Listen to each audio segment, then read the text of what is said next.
नमस्कार। ज्योतिष की दुनिया में फिर से स्वागत। अब चलेंगे अंक ज्योतिष के बारे में, या आप नंबरलॉजी भी कह सकते हैं। जब हमने पूरी ज्योतिष की सीरीज ली कि मेष राशि आपकी आपसे क्या कहती है, कैसे लोग होते हैं मेष राशि के, कैसे लोग होते हैं वृश्चिक राशि के, कैसे लोग होते हैं सिंह राशि के, तो कमेंट आए कि आपने कैसे बताया। ये तो हमारे गुण थे, क्योंकि ये सब नेचर मेड राशियां हैं। इन्हें बाकायदा हमारे पूर्वजों ने समझते हुए वैदिक ज्योतिष के थ्रू हमारे तक पहुंचाया है। तो मैंने आपको बता दिया मेष राशि क्या होगी, सिंह राशि के जातक किस तरीके से बिहेव करेंगे और किसकी किससे शादी हो सकती है, कौन सी जॉब आप चुन सकते हैं। अब चलते हैं अंक ज्योतिष की तरफ। जैसे आप सवाल कर रहे हैं, थोड़ा सा और बताइए।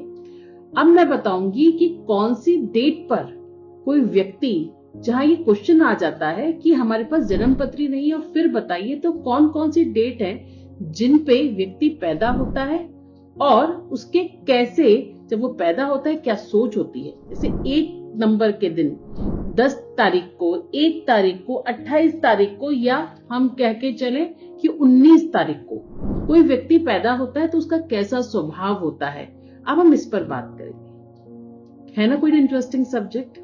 तो समझते हैं, जो लोग 1 तारीख को, 10 तारीख को, 19 तारीख को या 28 तारीख को जिन लोगों का जन्म होता है, उन लोगों का मेन जो मूल्यांक है वो सूर्य है।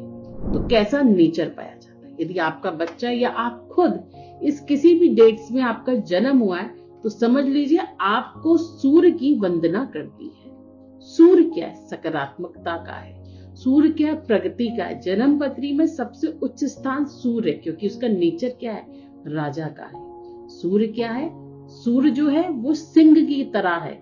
सूर्य शक्ति का प्रतीक है, सूर्य उन्नति का प्रतीक है। तो जिन लोगों का मूल्यांक या जिन लोगों का डेट 1 तारीख आ रही है, 19 तारीख आ रही है, 28 तारीख आ रही है, वो समझ लीजिए कि आपको हर वक्त अपने सूर्य पे ध्यान देना है। ऐसे लोग ऐसी जॉब करते हैं जो कि ऊंचे पद पे होती है। अगर इन डेट्स में यदि वो नीचे काइंड ऑफ जॉब करते हैं तो उन्हें सेटिस्फेक्शन नहीं मिलता। तो आप बोलते हैं जॉब तो कर रहे हैं, सेटिस्फेक्शन नहीं मिल रहा, तो उसकी वजह यही होती है। सूर्य क्या तेज है। जैसे आप घोड़े लगा दीजिए अपने घर में, और 7 घोड़े की तस्वीर यदि आप उत्तर दिशा की तरफ लगा दें, यदि आप 7 घोड़े की तस्वीर पूरब दिशा की तरफ लगा दें, तो इन मूल्यांक में जिन्होंने जन्म लिया, इन डेट्स में जिन्होंने जन्म लिया है, उनकी ऊर्जा मल्टीपल हो जाती है, तेज। कई बार आपका जो नेचर है वो तानाशाही वाला नेचर है, जिसके कारण लोग आपको पसंद नहीं करते।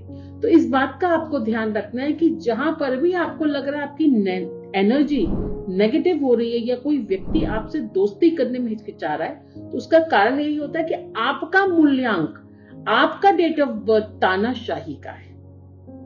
राजा की जो प्रवृत्ति है वो आपकी प्रवृत्ति है। तो आप क्या चाहेंगे कि आप राजा की तरह जिए। आप क्या चाहेंगे, आपको सबसे पहले अप्रोच की जाए। आप क्या चाहेंगे कि घर में आपका मान सम्मान बढ़ाया जाए। तो यदि आपकी फैमिली में ऐसा कोई मेंबर है जिसका डेट ऑफ बर्थ, जिसका डेट सेम आ रही है जो मैं आपको बता रही हूँ, तो उसको थोड़ा सा इंपॉर्टेंस देना शुरू कर दीजिए। ये सलाहकार होते हैं, बहुत अच्छे। और कभी आप ऐसी मुश्किल में पड़ जाएं जब आपको किसी अच्छे दोस्त की जरूरत है, आपको अपनी बात सामने वाले पे रखनी है, आपको अपनी ईमानदारी दिखानी है, तो ऐसे व्यक्तियों को आप साथ लेके जाइए जिनका इस डेट पे जिनका जन्म हुआ है। आपको हारने नहीं देंगे, आपकी बात अच्छे से एक्सप्लेन कर सकेंगे।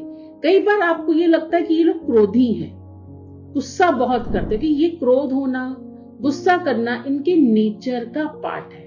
बिकॉज इनका डेट जो है वो आ रही है तो सूर्य एक्टिव हो रहा है, तो जितनी भी सूर्य की क्वालिटीज हैं वो इनके अंदर होती है। बिजनेस करते हैं यदि, तो बहुत बड़ा ही करना चाहेंगे, छोटे बिजनेस करेंगे मगर सेटिस्फेक्शन नहीं मिलेगा। यहां तक कि मैंने देखा है कई बार बिजनेस करने के बाद भी उस ऊंचाई तक यदि नहीं पहुंच पाते तो डिप्रेशन की स्थिति में भी आ जाते हैं।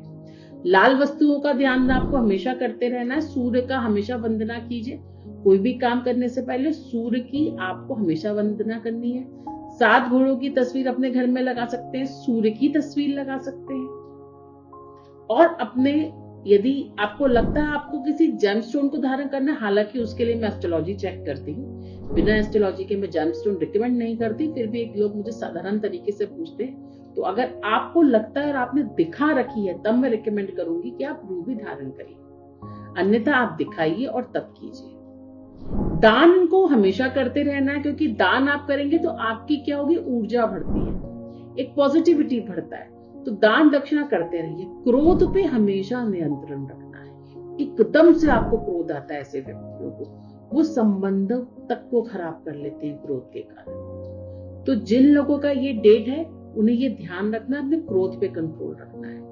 सूर्य आपका स्वामी है, सूर्य का तेज है, तो आप सोचिए आपके अंदर कितना तेज है, उससे सही डायरेक्शन में लगाना है। आप मेरी एस्ट्रोलॉजी की जो सीरीज है वो देखिएगा, उसमें मैं मेष राशि, सिंह राशि के बारे में बता रही हूँ, अलग अलग राशियों के बारे में बता रही हूँ।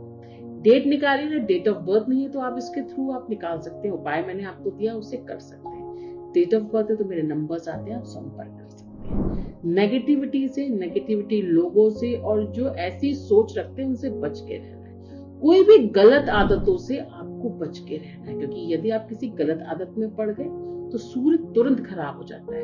कोई भी ग्रह किसी भी गलत आदत को आने नहीं देता, तो सूर्य का मजबूत करना है तो आपको मजबूत करके रखना है, किसी भी गलत आदत में जाने से बचना। दूसरा, पिता तुल्य लोगों से आपको हमेशा अपने संबंध अच्छे रखने हैं। आगे बढ़ना है तो सोच के बोलना है। जो आपका स्टाफ है, जो पिता तुल्य भी है, उनसे भी थोड़ी मधुरता का, क्योंकि आपको सामने वाले का इस्तेमाल करना है। राजा क्या होता है, वो अपने नीचे के लोगों को काम देता है और उनसे काम करवाता है, ना कि खुद काम करने लग जाता है।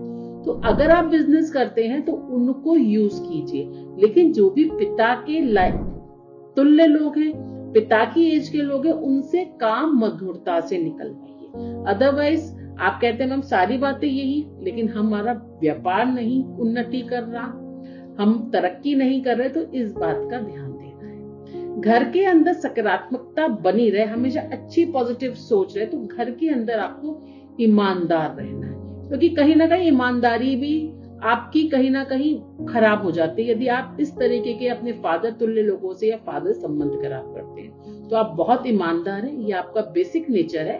उस बेसिक नेचर को आपको रखना है। बहुत सी ऐसी जगह है जब आपको ऐसा लगता है कि आपको वो बात नहीं कहनी और आपका मन कह रहा है, क्योंकि आप ईमानदार है, आपका वो बेसिक नेचर है। कोई भी व्यक्ति अपना नेचर नहीं छोड़ सकता ना भाई। एक जो भी प्रवृत्ति है किसी भी इंसान की, जानवर की, वो बेसिक नेचर है उसका, उसे नहीं चेंज कर सकता। गाय की प्रवृत्ति है, वो शांति से निकलती है, तो उसका बेसिक नेचर है, तो उस नेचर को नहीं छोड़ना है। तो आपको ईमानदारी से काम करना है। तो उस समय जब आपको वहां पे लगता है नहीं बोलना, तो आप शांत हो जाइए और वहां कुछ ना बोलिए, क्योंकि अगर आप ईमानदारी की बात करेंगे तो आपका बेसिक नेचर खराब होगा। बेसिक नेचर खराब होगा, आपने सच बोल दिया, जहां आपको नहीं बोलना वो आपके सूर्य के तेज को कम कर देगा। सूर्य पे जल चढ़ाना एक बहुत बड़ा उपाय है। नियमित आप जल चढ़ाने का उपाय रख लीजिए। लाल चंदन मेरे यहाँ से मिलता है, आप मंगा लीजिए ओरिजिनल, उसको आप घिसिए, उसका लाल चंदन मिलाइए, सूर्य में थोड़ा सा डालिए और चढ़ाइए, क्योंकि सूर्य तेज आपको देता है। तो लाल चंदन से यदि आप सूर्य पे चलाते हैं, यदि आपको सफेद चंदन मिल जाता है, पीला चंदन मिल जाता है, आप सूर्य पे अर्घ देते हैं, तो आपका सूर्य का तेज बढ़ता है। सूर्य को हमेशा मेंटेन करके रखना है, इस बात का आपको ध्यान रखना है। जितना आप तेज मेंटेन करेंगे, आपके चेहरे पे बहुत आभा आएगी। बहुत से लोग हैं, उनका आपने देखा बहुत ऊंचा माथा होता है, बहुत तेज होता है उनके चेहरे पे, एक अलग सी ब्राइटनेस उनके चेहरे पे आती है। वो सूर्य के ही प्रकाश, और कहीं कहीं शुक्र भी है, मैं ये नहीं कहूंगी, पर सूर्य के तेज और जो तप करते हैं उनके कारण है। मन अशांत होता है, डिप्रेशन की स्थिति आती है, बहुत आपका मन विचलित हो रहा है, आप डिसीजन नहीं ले पा रहे। मेडिटेशन, आपको मेडिटेशन करनी है। मेडिटेशन सबसे बड़ा अप्रोच है।